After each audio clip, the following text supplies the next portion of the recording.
Good morning. It's been a rollercoaster 12 months for Chelsea, but if the Blues can beat Corinthians in today's final, they'll end the year as World Club champions, something that was unthinkable back in March. That was the month when Andre Villas-Boas was sacked with the club in disarray. Breaking news, we're hearing that Andre Villas-Boas has parted company with Chelsea Football Club. And Roberto Di Matteo has been appointed the interim manager. But under Roberto Di Matteo, Chelsea regrouped and went on to lift the FA Cup and the Champions League in the most dramatic fashion.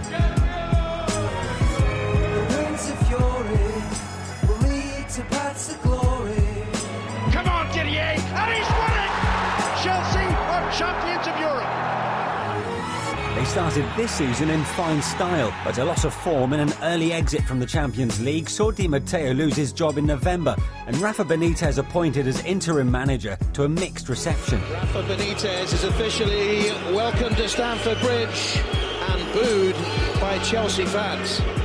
After a difficult start, Chelsea have won their last 3 matches, scoring 12 goals and looked in fine form against Monterrey in Thursday's semi-final. With Mata going in here, Mata the 3, he's got the third.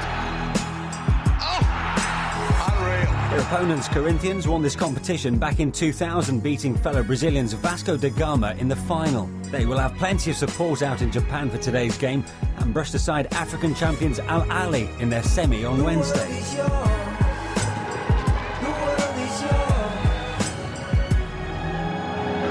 Europeans have won the trophy the last 5 times. Can Chelsea make it 6 by being crowned Club World Champions? And a warm welcome to today's guest, former Chelsea winger Pat Nevins here alongside Robbie Savage. Morning, fellas.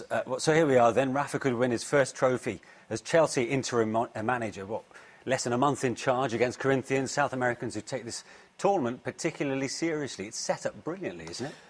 Not just South Americans, just about everyone else in the world, apart from the Europeans, takes this incredibly seriously. But if you're over there, you might as well go and try and win it. And the way Rafa's put the first team out there, clearly he would like to come back home with this trophy. And anything he can do to make the Chelsea fans love him that little bit. I was going to say more, but just love him that little bit. A little bit is better than really nothing. good, yeah. Yeah. Robbie, you agree? Yeah, they were very impressive in the semi-final, especially with David Luiz in midfield. Possibly made some changes today, but I thought it was quite an attacking team. I think you revert to the Rafa Benitez way today, with more defensively minded. Yeah. So judging by what you've seen already, you think Chelsea are pretty favourites in your eyes? No, they're very much favourites in my mind. I mean, I watched the Corinthians game coming in the other day, and I certainly felt that there wasn't, maybe I would say, one player in the Corinthians team that man would buy. I think he must be very confident. I actually think he looks more comfortable in the job at the moment. Right at the start, Rafa, understandably, was looking a bit nervy, a bit shell-shocked in some ways, but he's grown into it a little bit. And I think this time, stuck with the players, chatting to them over in Japan, he gets to know them personally, and not just with their capabilities, as footballers, but as people as well. And you often overlook that. You need to get to know them, what they're capable as people as well. And that happens when you're on tour. And, he's been brought in possibly or partially to get the best out of Torres. 5 goals in 3 games. Yeah. He's getting back to his old stuff a little. I don't think he ever will, personally. We had a debate on it. Yeah. I think he's got to adapt. He's got to lay the ball off, get in the box, because technically as a footballer, I don't think he's ever been the greatest. He had that yard of pace, I think he's lost. But lay it off, get in the box, do it simple, which he's been doing, Pat. And the point being, he'll never stop being a good striker of the ball and a good scorer. And when he's doing naturally, as you say, when he finishes one touch as well, have a look through this season. Every time he finishes one touch, it looks very good. Well, the team news is through from the Yokohama Stadium. And interestingly, from the back, 3 changes Rafa's made for the final against Corinthians. So Petr Cech's in goal. Interesting backline. Ivanovic reverts to right back. David Luiz, who was holding midfield player, of course, in midweek, he's now alongside Gary Cahill. Frank Lampard starts. In fact, he's been given the captaincy today. He's alongside Ramirez as a holding 2. And Moses in for Oscar. Can I possibly correct one word, just one word there? Go on. David Luiz holding midfield player. Oh, deep lying. Deep lying. Yeah. Oh, yeah. And then he breaks it. okay. Totally different. Yeah. Absolutely, totally different. And he was just driving from there all the time. He looked great. And I mean, I'd love to see him back in there, but I think most people that watched that game, that 45 minutes, that's one of the best 45 minutes I've seen for anyone in that position. But the other players that have come in, understand why he brings Moses in. It's actually nothing got to do with Moses necessarily. He gives a little bit more power, sometimes a little bit more defensiveness, a little bit more directness, but it's actually about something else. It's about getting Mata central. And he moves Mata central, and that's why Oscar has to sit out, which is sad for Oscar because he's playing against the Brazilian team, which he'd love to play against. Of course, yeah. You know, on Lampard, you know, he'll be the holding midfielder, I think, because his range of passing, you know, recently, he's adapted his game. Instead of being box to box, he's the one getting the ball. He can link the play, and his range of passing. I think Frank Lampard, I'd keep him personally. I think he's for that experience. In recent times, you've seen Terry missing, Lampard missing, no Drogba. That's at times when they're losing games. They need to look to them people. So I think Lampard, I'd keep him. And the thinking of giving Lampard the captaincy? Mostly to annoy everyone who'd written him off, possibly. Yeah. I think Rafa's got a little bit of that about him. He will do something unusual, something different, something unexpected. Not just to keep people on their toes, but just to surprise, a wee bit of devilment about him. So when everyone's written off Frank Lampard and lots of pictures of him walking about moping in the training ground, suddenly he's captain, he's centre midfield, he just annoys people sometimes, and I think he enjoys that little bit of devilment. I'd love to have seen David Luiz keep his place in the middle of the park, though. As the... Well, who knows? We might not, we might see him back in there at some point. But you can understand it, Ivanovic, Azpilicueta was the weak link, I think, for Chelsea in that one game. So I can see why Ivanovic has moved to right back. OK. Well, this is the fourth time that an English side has contested the Club World Cup with only one win to date. 12 years ago, Manchester United withdrew from the FA Cup to take part in the inaugural competition. But it was a tournament to forget. Beckham saw red in their opening game, and heavy defeats to Vasco da Gama saw the European champions go out in the group stage. Beautifully played by Mundo! That's a fine goal! 5 years later, Rafa's Liverpool side lost to the South American champions in the final to Sao Paulo of Brazil. And the onside Mineiro scores for Sao Paulo! And Liverpool for the third time are beaten in the final in Japan. Manchester United became England's sole Club World Champions in 2008, thanks to Wayne Rooney's goal against LDU Quito of Ecuador.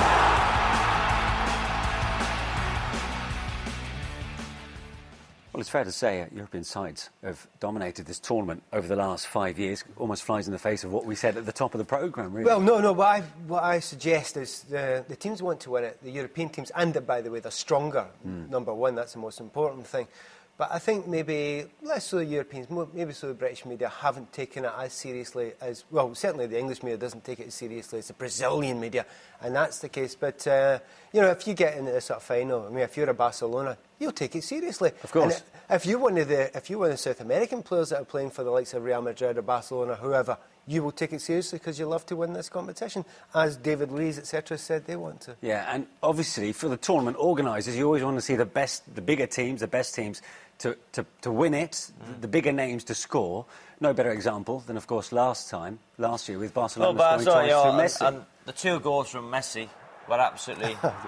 He's a genius. For me, the best player that's ever been now. People say about Maradona and Pele, but for me, just watch this touch here as he goes round the keeper. That's impossible. That was Nevin-esque. That's impossibly quick. It's almost like a mongoose with a snake, He's just lightning. And he is... Best player you've ever seen? It hurts me to say it, because I so admired the ability of Maradona and the personality of Pele, but I haven't seen any better than Messi. No, I have to agree with you. I've not seen any better. And it's good that he's a good guy as well, apart from a fantastic player. Yeah, it's great. And obviously for Chelsea, it would be fantastic to come away with this piece of silverware, wouldn't it? Yeah, I mean, Chelsea fans, they're hurting just now because they've gone out of the Champions League so early. I mean, they are champions of Europe, and they can still say that, but it's hurting them out already. So it will help a little bit if in about 90-odd minutes' time they can say, by the way, we're champions of the world as well. Yeah. OK, well, let's pop over to the Yokohama Stadium then, where our man in Japan is Richard Conway. Well, thanks, Manish. The atmosphere here... Well, thanks, Manish. The atmosphere here in Yokohama is building. The Chelsea team are out on the pitch warming up, and I'm joined by Henry Winter from The Telegraph. Henry, it's a showcase final. Both teams will be wanting to win this, but what kind of boost would winning here tonight give Chelsea going back into the domestic season? Well, it's like being in downtown Sao Paulo. It's a huge night for Chelsea because they've come under a lot of criticism since dropping out of the Champions League. Rafa Benitez is not the most popular man amongst the fans, but if he can plot a way for Chelsea to beat a good Corinthian side and return to Stamford Bridge as champions of the world, you know, there may be a little bit of forgiveness in the air. Yeah, Rafa Benitez, of course, he loves a final, that chance to pit his wits against another manager and against another team. He'll be relishing this occasion. 12 finals in the last 8 years, and remember the great nights in Istanbul and the afternoons in Cardiff as well, when he's able to outwit another manager. But this is a big test against a good Corinthian team. You know, they've got players like Danilo and Paulinho who want to impress a European audience. Yeah, and Frank Lampard back in Chelsea's starting 11 tonight. But what kind of game can we expect from Chelsea tonight? We saw a very high-tempo game against Monterrey. More of the same tonight from them? Well, I think if you look at Corinthians, they're defensively sound. They like to hit on the counter. Chelsea will have a lot of possession. Interesting, the attacking mix he's got. Moses is playing. Mata again will be key. He's having such a fantastic season, and Chelsea will look to build through him, and of course Torres as well. Well, that's good. Thank you for now, Henry. Manish, it's building here in Yokohama. About 20,000 Corinthian fans here. It does feel like a lot more. For now, back to you in the studio. I'm sure it does. Well, let's hear now from Chelsea's interim manager, Rafa Benitez, who could win his first trophy for the club in his 7th game in charge.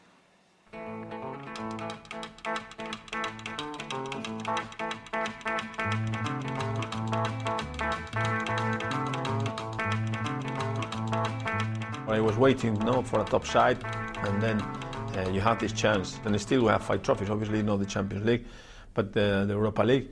And we will see what happens. So it's, you can be in a team in the middle of the table and you have a job guarantee, and everybody will say, oh, you are fantastic because you don't play for the relegation, and you can be 10 years and winning nothing. In this club you can win in 6 months maybe 3-4 trophies. This is a top side already, has won trophies, so you have to adapt things, but you can improve the team, you can create something if you have some time. But in football now you never know, so it could be 3 years, could be 3 months, but you have to do your job every day, just thinking about how to improve your team.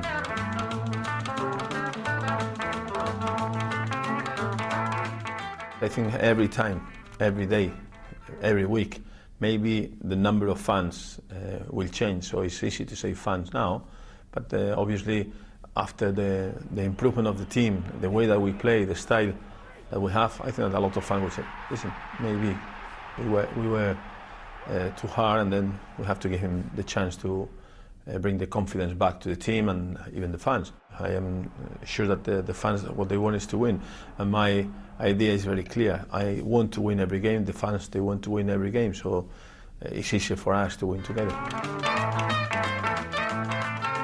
When I decided to come, I knew that we were signing a contract of 6-7 months, so I was not thinking about more in the future after these 7 months. So it's football, you never know. Everybody's talking about Guardiola, oh, you know, Guardiola this, Guardiola that, but Guardiola is just one man, so he can go to one club. You never know. The question for me, and I know that football, it depends on the time, so when we're winning the Champions League, we're the best in the world. Guardiola has a fantastic record, so we will see. If he comes and we have won a lot of trophies, I will be really pleased anyway. The new players are good players, with talent and young players, so they will need to settle down, but I am sure that they will do well because they have quality. Obviously the players are getting older, and then you have to change some of them. How many can you change, or how long can they play? That is, it depends on the individuals.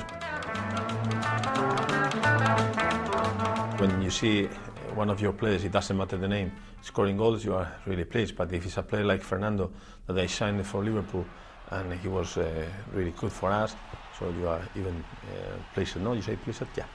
Fernando, I think that is working hard like the rest of the team. We are creating more chances so he can score more goals. And I think that we changed 2 or 3 things that he had to change, in my opinion. He has lost a little bit of power, so he's a very powerful player, and then he needs to come back to his level, so it's a question of time. Playing games is always more difficult, but the way that we are coaching and training him now, we are trying to improve this fitness, and I think that it will be a great advantage for him. And he has the belief that he can continue scoring goals, and that is very good for us. To win every trophy is important. In this case, it's my 3rd final.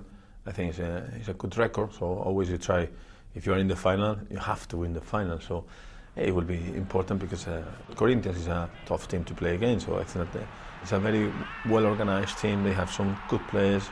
Brazilians, they are strong. So tactically, it's not easy to approach the game because they are strong and they are well organized. Little details can make a difference. So you have to trust your players, you have to have confidence in your level, but the team also is a good team. Rafa Benitez, interesting points of view. I mean, he's got a great record when it comes to finals, hasn't he? I mean, I think he's looking for his 9th victory in 12 finals, which should be sensational. And it's fantastic that you're actually a capable enough manager to get there. I mean, some of them he's walked into and fallen into. This one he's fallen into. You know, it's not him that necessarily got them to the final, other than the semi-final in this one. But, you know, oddly, just looking up there and listening to him speaking there, it's his demeanour that's the thing that jumps out at me. You know, he's not exactly apologetic, but he's not incredibly forceful. He's very friendly. He comes across very, very well there. This is almost somebody who wants to be liked. And I think that's what he's trying to break through more than anything else. Henry Winter talked about that just before in the package before, the fact that maybe some of the Chelsea fans are softening a little bit towards him. And in the end, that might help a little bit. But do you know what helps? Winning games and winning trophies. That's what will soften it. Nothing else. Really. No. Robbie, he's had 6 games in charge now at Stamford Bridge. What do you make of his record so far? Yeah, decent. He had a couple of draws. You know, the performances recently against Norwich and Sunderland and in the semi-final against Monterrey were good. The performance at West Ham, you know, especially in that second half, was awful. But in the first half, they could have been 3 or 4 up and nobody would have said anything. So he's slowly, you know, getting to grips with the situation. The players are getting to grips with him. I think he's a fantastic manager. And I think, listen, I'm not sure it's going to happen because he's interim manager, but if Chelsea were to employ him on a full-time basis, I think he's a fantastic manager. Pat? I have to say, he's grown on me all the time. I mean, a lot of Chelsea people were against it because of some things that they felt was said towards Chelsea by him. It kind of shouldn't matter on the longer term. He is a good manager. He's got this... He can't stop tweaking and changing. And when you want to see it... I mean, today, I came into the studio today thinking, hope David Lees is playing sitting midfield or...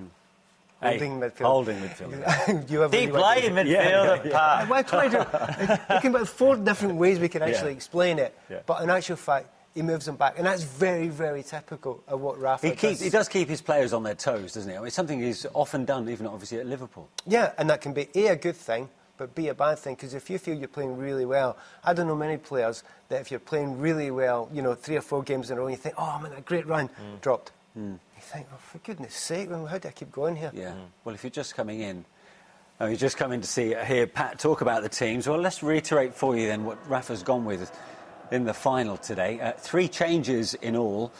So Luis goes into centre-back along with Gary Cahill. Ramirez starts in midfield along with Frank Lampard, who is captain. Victor Moses comes in for Oscar. So no Brazilian magic there, but obviously they'll be facing a few Brazilians when it comes against Corinthians. Yeah, they will, and maybe just slightly less flair, as much as anything else. You know, with the previous game, Oscar started right at the start doing all his dummies and his flicks and step overs, etc.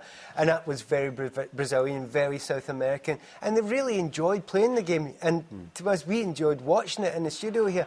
And you thought this was after 1 minute, the first one. Dummy, through the legs, little flick. You're thinking, oh yeah, Oscar, you're up for it. You fancy it a little bit. And as soon as it started to come off of him, everyone else joined in. Hazard, who's been on great form the last 2 or 3 games, watch this step over, that one. Now, when you do that sort of step over, you almost miss it. But it's lightning, it's so quick, and it absolutely destroys the defender. It goes the wrong way, it's only half a second. It looks something simple, in actual fact, he's one of the best there, isn't it? And then they went for it after that. Now, as soon as it's one back heel, another back heel, and that is a brilliantly worked goal.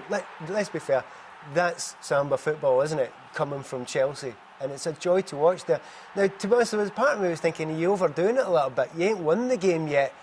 But there's another part of me thinking, I thought we were supposed to enjoy being entertained. And that's what I try to do. And I wouldn't be surprised there's another one. That's brilliant. They were playing against Monterrey, though. Let's be totally honest. Let's not get carried away with the flair. I know they are doing great, Pat, but it's Monterrey. But for me... Robbie, at the end of the day, they've got to beat the team that's in front of them, Listen, it's Monterrey. Yeah. Let's be totally fair and honest here, right? They're not going to do that against United or City, are they? They're playing Monterrey. Yes. They might do it against Corinthians. That's the point. And Corinthians might do it back against them. Because being Brazilian, they want to do a few flicks and tricks. Now, they're not the most artistic team that you've ever seen out of Brazil. No. But they might actually try a little bit of that themselves. Well, you've both seen Corinthians during this tournament. This is the team that Tita's gone with. What do you think of that formation? Yeah, that probably Ralph certainly will be the one that sits as much as anyone else. Paulinho getting a little bit forward, gets a lot of praise as if he's the next one that... Flattered to deceive last time. Wasn't sure about him, Pat, was you? I don't know what he not. actually offered. He didn't look quick. He had one fantastic chance, which was a great block. But other than that, he didn't do much. I'm not absolutely sort of decide on him in that one game, but to be fair, I was expecting a lot more from him, but there were better performances. Certainly, Emerson, I thought he did okay, and certainly the goal scorer Guerrero, he looks like quite a natural goal scorer. There's no doubt about that if you give him half chances or full chances, he will take them. And well, he's not a Brazilian player, obviously. Is he Chilean, I believe? And it is a good goal, but we were chatting about it before. How does he get the power in this? It's the ball into the box. I think it's too high and too floaty. Yes, it's with the outside of his foot, which was terrific technique, but it was Goma. While Goma, the centre-half, didn't jump, the keeper could have come for it. But to generate the power from a standing start, to put it in the back where it came from, was a fantastic head. He was their best player for me, Guerrero, on the night. So who's impressed you particularly from their side? Well, the other one that got me was Alessandro. I thought he was extraordinary. A right-back in the way only right-backs from Brazil can play the game, because we have overlapping sort of full-backs. We have full-backs that want to get forward. There's plenty of them that we've got in our game. Yeah. But how many full-backs that we've got actually think they're centre-forwards as well? It's a bit of the David Luiz syndrome. He gets the ball and picks up at right full-back here. And just watch him where he goes. This is your right-back. Normally they'd want to play it wide. Now, that's not really subtle and sophisticated. That's the bulldozer method. But when he gets the ball, he looks forward. Once again, where are you going to go? You're going to overlap. That's absolutely fine. So you stop there. Oh, no, you won't. You keep on going. And you keep on going. Oh, by the way, I think I'll keep on going. And it goes all the way into the box. I've cut off a wee bit early, but it goes all the way into the box.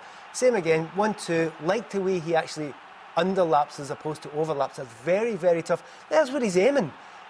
That's your right full-back there in the middle of it. I like him. However, he's also the weakness. Yeah. Because he's like just about every other full-back from Brazil. He can't defend. And he gets himself square onto the ball. And this is really good news if your name is certainly any of the forwards, such as Hazard particularly. He gets himself lost a little bit, and he's not the best at following the ball. To be fair, when he's defending, it actually looks as if he's carrying a pound or too much as well. So, he's their danger, but he's also their weakness. Yeah, knowing Rafa and his attention to detail, that's something no doubt that he'll be looking to